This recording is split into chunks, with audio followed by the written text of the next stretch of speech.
시간이 되었습니다. 다 같이 사도신경으로 신앙 고백하시며 2023년 6월 2일 금요일 새벽 기도에 함께 시작하겠습니다. 나는 전능하신 아버지 하나님 천지의 창조주를 믿습니다. 나는 그의 유일하신 아들 우리 주 예수 그리스도를 믿습니다. 그는 성령으로 잉태되어 동정녀 마리아에게서 나시고 본디오 빌라도에게 고난을 받아 십자가에 못 박혀 죽으시고 장사된 지 사흘 만에 죽은 자 가운데서 다시 살아나셨으며 하늘에 오르시어 전능하신 아버지 하나님 우편에 앉아 계시다가 거기로부터 살아있는 자와 죽은 자를 심판하러 오십니다. 나는 성령을 믿으며 거룩한 공교회와 성도의 교제와 죄를 용서받는 것과 몸의 부활과 영생을 믿습니다. 아멘. 오늘 우리 함께 읽을 기록된 하나님 말씀 베드로전서 5장 5절의 말씀입니다. 신약 382쪽경에 있는 베드로전서 제5장, 오늘은 5절 한 절의 말씀 함께 읽고 묵상합니다. 젊은 자들아, 이와 같이 장로들에게 순종하고 다 서로 겸손으로 허리를 동이라. 하나님은 교만한 자를 대적하시되 겸손한 자들에게는 은혜를 주시느니라. 아멘. 어제 베드로는 튀르키예 성도들 중 장로로 인정받고 존경받는 이들을 향한 특별한 권면을 편지에다가 썼습니다. 베드로 당시의 장로는 시간이 약 2000년 정도 흘러 오늘날에 저와 같은 목사나 아니면 교회 안에 장로님들로 각각 세분화가 되었습니다. 베드로는 튀르키예의 장로들이 목양 사역을 기쁜 마음으로 담당하라라고 말을 하였지요. 이런 사역을 억지로 하지 말고 또는 뭔가를 바라는 목적으로 사역을 해서는 절대로 안 될 것입니다. 또한 장로, 즉 오늘날의 목회자 또는 장로들이 다른 성도들 위해 군림하는 사람이다라는 이 착각을 가지고서 다른 성도들을 지배하려고 한다든지 무조건 섬김은 받아야 돼라고 해서는 안 된다라고 베드로는 어제 말을 하였습니다. 튀르키예 성도들 중에 장로들은 양떼의, 즉 성도들의 모범이 되어야 합니다. 베드로가 자신을 그리스도의 고난의 증인이요 또 앞으로 나타날 영광을 함께 누릴 사람인 장로라고 소개했던 바를 튀르키예 성도들 중 장로들도 자신들의 삶 속에서 나타내 보이며 다른 성도들에게 모범이 되어야 한다라는 것입니다. 그러면 튀르키예의 장로들은 모든 목자들의 대장이신 예수님께서 다시 오시는 재림의 날에 하나님께로부터 변하지 않는 그 영광의 면류관을 얻게 될 것입니다 라고 어제 베드로는 자기 편지에다가 썼던 것이지요. 자, 한편 오늘 5절을 보시면 베드로는 튀르키예의 성도들 중 젊은이들을 향한 특별한 권면을 자기 편지에 썼습니다. 우리 5절을 세 번역으로 다시 한번 읽어볼까요? 시작.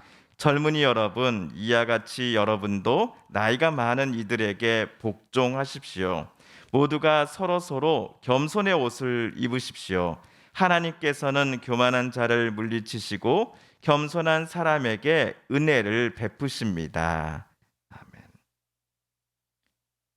5절에 보시면 젊은이 여러분, 이와 같이 여러분도 나이가 많은 이에게 복종하십시오라고 쓰여져 있습니다. 이와 같이라는 표현을 우리가 언제 쓰곤 할까요? 앞에서 뭐뭐 한 것 같이 뒤에서도 뭐뭐 하기를 똑같이 하다라고 할 때 우리가 이와 같이라는 표현을 종종 쓰곤 합니다. 자, 그렇다면 베드로가 젊은 성도들에게 나이가 많은 성도들에게 이와 같이 복종하십시오라고 말한 것에 숨겨진 의도도 우리는 파악할 수 있을 것입니다. 어제에 이어서 오늘 5절에서도 베드로는 또 한 번 교회에서 장로의 직분이 맡겨진 중장년 또는 노년의 성도들이 다른 성도들을 어떻게 섬겨라? 겸손히 섬길 것을 또 한 번 요청했던 것이지요.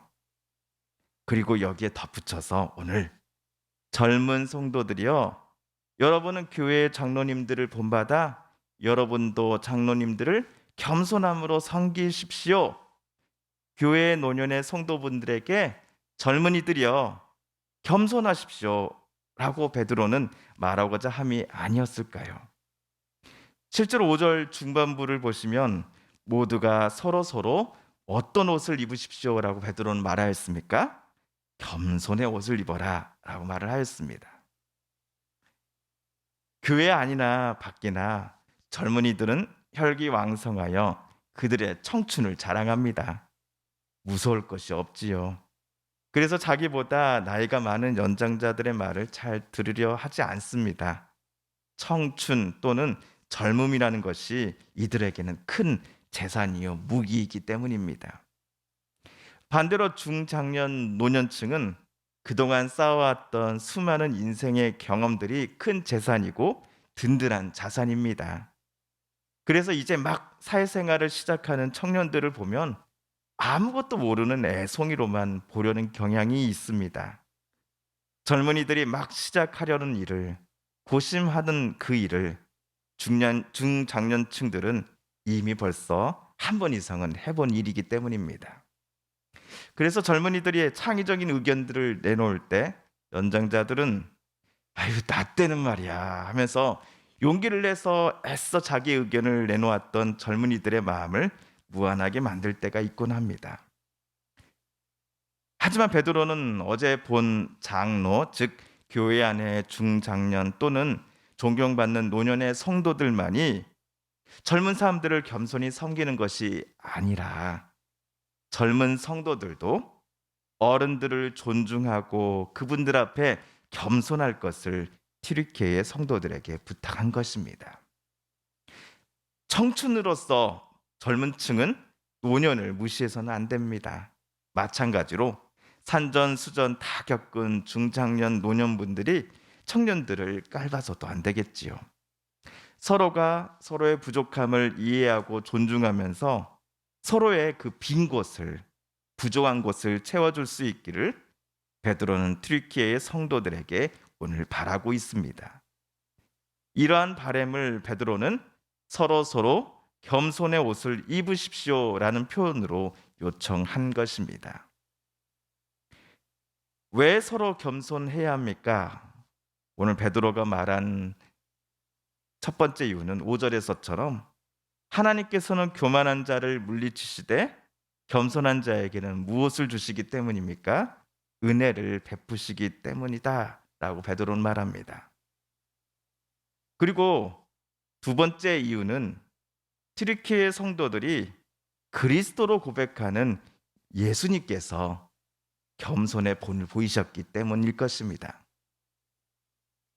베드로전서 4장 1절에서 베드로는 튀르키예 성도들에게 이미 육체의 고난을 받으신 예수님과 같은 마음으로 여러분은 무장하십시오라고 말했던 것을 우리는 기억합니다.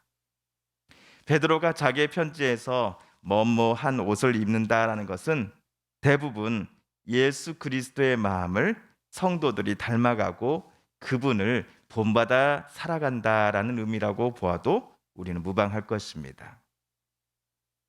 실제로 예수님처럼 겸손하신 분이 또 어디에 있을까요?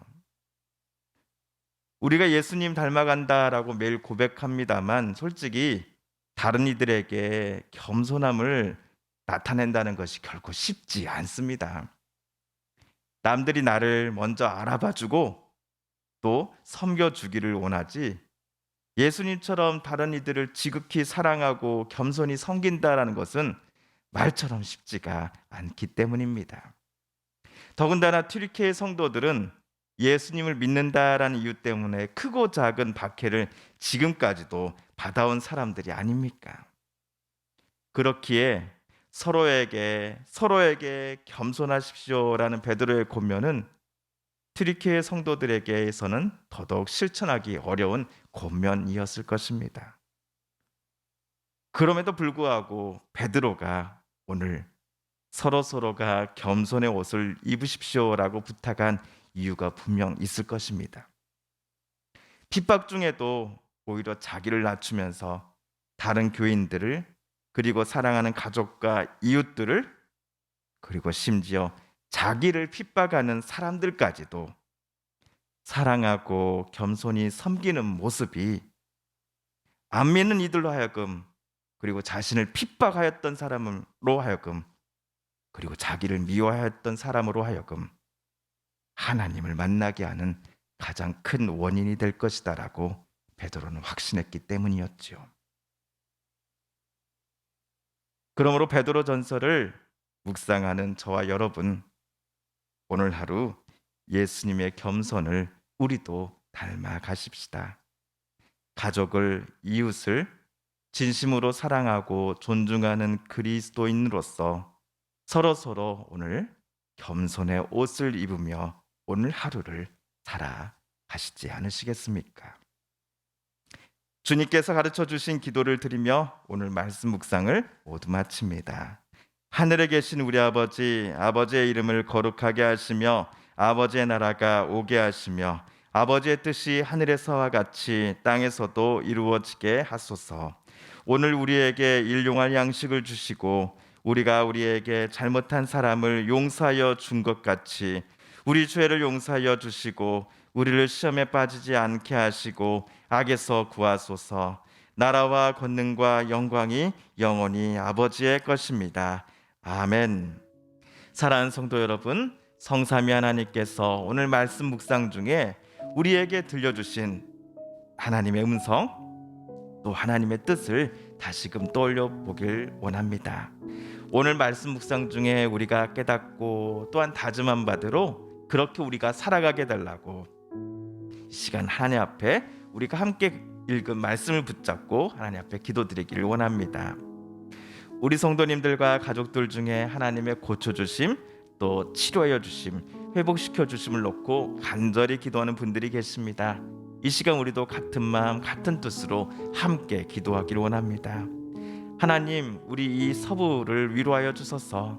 이 땅의 모든 서부의 모든 이웃분들을, 또 우리들을 위로하여 주시고 회복시켜 주소서.